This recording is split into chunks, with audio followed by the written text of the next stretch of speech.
जम्मू कश्मीर के जिला पुलवामा के तराल इलाके में सिक्योरिटी फोर्सेज और मिलिटेंटों के दरमियान इनकाउंटर हुआ। तराल के रेशी मोहल्ला में हुए इस इनकाउंटर में 2 मिलिटेंटों को हलाक कर दिया गया है। इस दौरान एक आम शहरी भी जख्मी हुआ है। बताया जा रहा है कि इलाके में मिलिटेंटों की मौजूदगी की खबर के बाद सिक्योरिटी फोर्सेज ने इलाके का मुहासरा किया। इस दौरान एक रिहायशी मकान में छुपे मिलिटेंटों ने फोर्सेज पर फायरिंग की।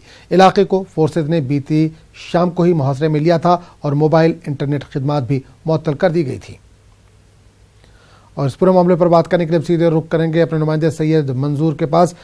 मंजूर, तराल में इनकाउंटर की खबर थी, 2 मिलिटेंटों को मार गिराया गया। इस वक्त ताजा जानकारी क्या है? क्या और कुछ मिलिटेंट वहां पर छुपे हुए हैं?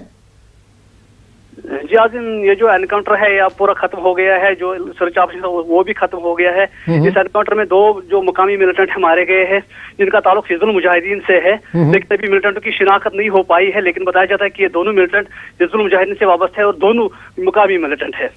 बिल्कुल मंजूर, ये भी जानना चाहेंगे कि इस इनकाउंटर में क्या फायरिंग में किसी मुकामी अफराद को जख्म आए हैं या कोई फोर्स को कोई नुकसान पहुंचा है?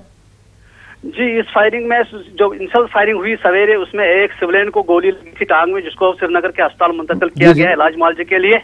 लेकिन फोर्सेज को कोई नुकसान नहीं हुआ है। लेकिन अब जो फोर्सेज एनकाउंटर साइड से वापस आ रहे हैं तो मुश्किल नौजवानों ने बस स्टैंड ट्राल में फोर्सेज पर जबरदस्त पथराव किया। फोर्सेज ने रिटेलिएट में शेलिंग की और उनको मुंतशिर किया।